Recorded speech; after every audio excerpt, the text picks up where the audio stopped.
This week we watched La Chimera. I was a bit apprehensive about it, but I think me and you have like a interest in like a lot of foreign international films right now. But I think this one was on your radar more so than mine. Thought it was a bit of a quirky story because it is a crime comedy in a way. I enjoyed it better than I was expecting to, even the little oddities of it. Apparently, it's a magical realism film, which makes sense now that I know what that means because I wasn't sure what that meant at first.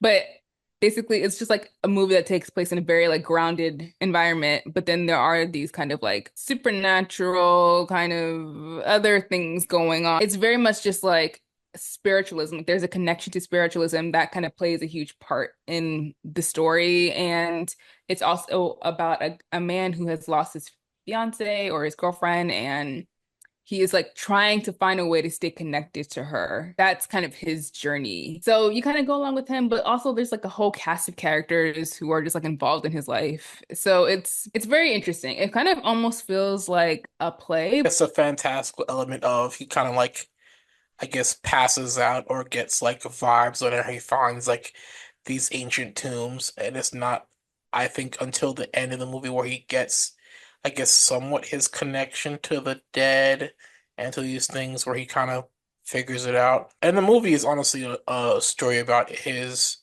I guess, maturity and growth as a person. He goes through it. He Mhm. goes through a change. While him and his friends are raiding tombs, he's going back to, I guess, his fiance's mother's house Mhm. and is living there. And then she's also giving music lessons to this lady who has like a kid, I guess, and he falls in love with her. The best scene I did enjoy in this movie was the train scene at the end after, they find the temple and, they're arguing with the main art dealer and they jump into the Mhm. water and he like wakes up in the train with all his friends and then he's in that conversation of these artifacts or these items aren't fit for human eyes. He then sees people from the opening of the movie are asking about, have you seen my object? And all the objects they're describing are objects from the temples or the tombs that he's raided. And I love that part of the movie for me. I really like those. I like movies that have those kind of surrealist elements when you don't know if you're watching the real progression of the story or if you're watching someone's subconscious. Mhm. I like it when it kind of mixes and mingles between those two things. It is interesting.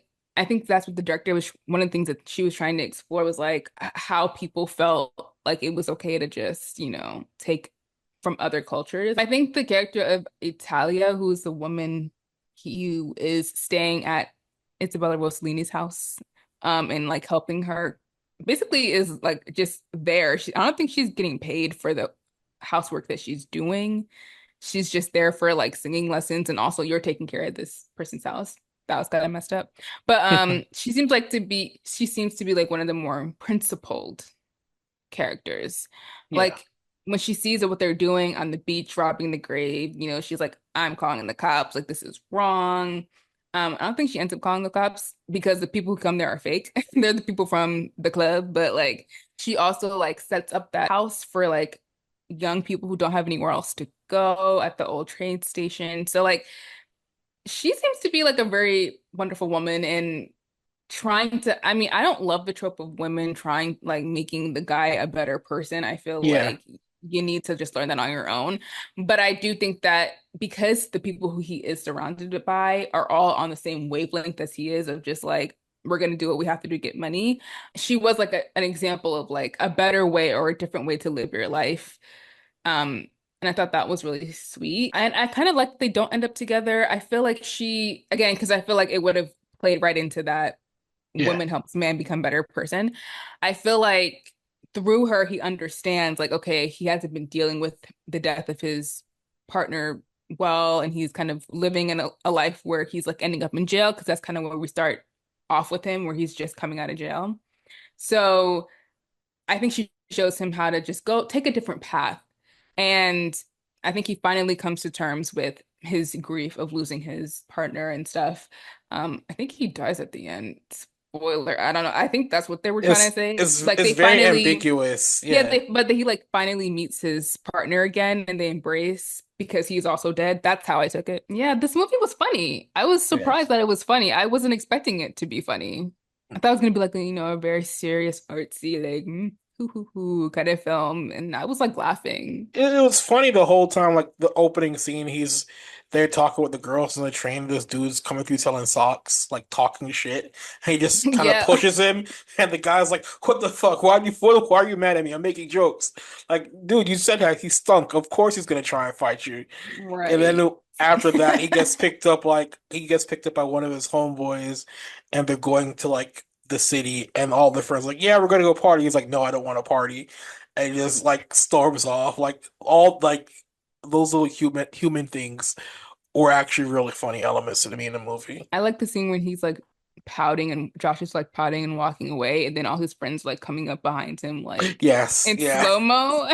With the parade, and they're like all like cross dressed and everything else, and all it's just this tractor just coming where he's like, Hmm. "Oh, idiots behind me," that Yeah. kind of thing. Hilarious. This movie is good because I guess it was presenting things that were kind of serious and were kind of abstract, but also really relatable and funny. It's not difficult to blend all of those genres together, but I think striking the right tone throughout is kind of hard. So Yeah. if you can do it, it is impressive to me. Josh O'Connor is like one of our best actors, which we already talked about because we talked about that in Challengers. He's just such a great actor. He's like won multiple awards and stuff. Like he's actually a very decorated actor for being his age. It's just Mhm. that like because most of his work has taken place in the UK, Yeah. people haven't been aware of him until like The Crown, and then like the younger people and younger generations haven't really been aware of him since Challengers. So he is getting this kind of like introduction to us, even though he has been doing like really good work for a long time and doing interesting things like this. Like I'm really happy that he's doing like he can you can do a Challengers and you can do a Knives Out, but you can also do these like independent foreign films. Like that's cool.